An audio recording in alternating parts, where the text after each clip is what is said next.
Comme la propagation du virus, la multiplication de vidéos mensongères et trompeuses se poursuit. Une vidéo en particulier, on a l'embarras du choix. Mais en voici un autre bon exemple. Et comme vous allez le voir tout au long de cette vidéo, toutes ces personnalités reconnues mondialement affirment la même chose, les chiffres que les médias nous donnent sont faux. Coronavirus, les chiffres sont faux. C'est le titre de cette vidéo visionnée au moment d'enregistrer cette capsule à près de 800 000 reprises. En gros, tout au long de ce monologue de 17 minutes, le narrateur y va d'une série assez impressionnante d'affirmations qui minimisent l'importance de la pandémie de COVID-19.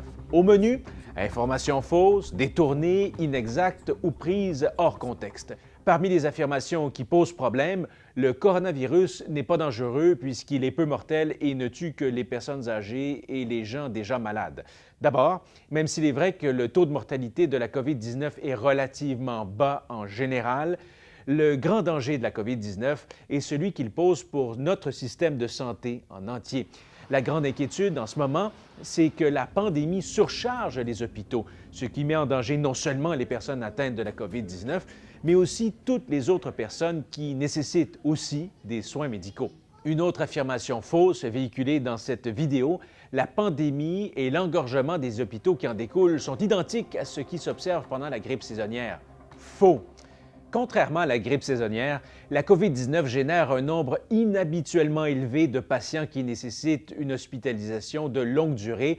Pour l'urgentologue et président de l'Association des spécialistes en médecine d'urgence du Québec, la différence entre la COVID-19 et la grippe saisonnière, c'est que la COVID-19 cause un syndrome respiratoire grave dans bien des cas qui nécessite beaucoup d'hospitalisation et le recours beaucoup plus fréquent au soutien respiratoire. En terminant, cette vidéo emploie une méthode classique de mésinformation.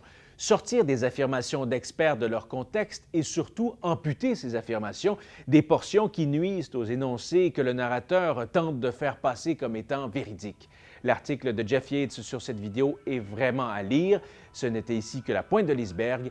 L'équipe des décrypteurs attend d'ailleurs vos questions. Écrivez-nous et n'oubliez pas de nous joindre via notre groupe Facebook. Salut!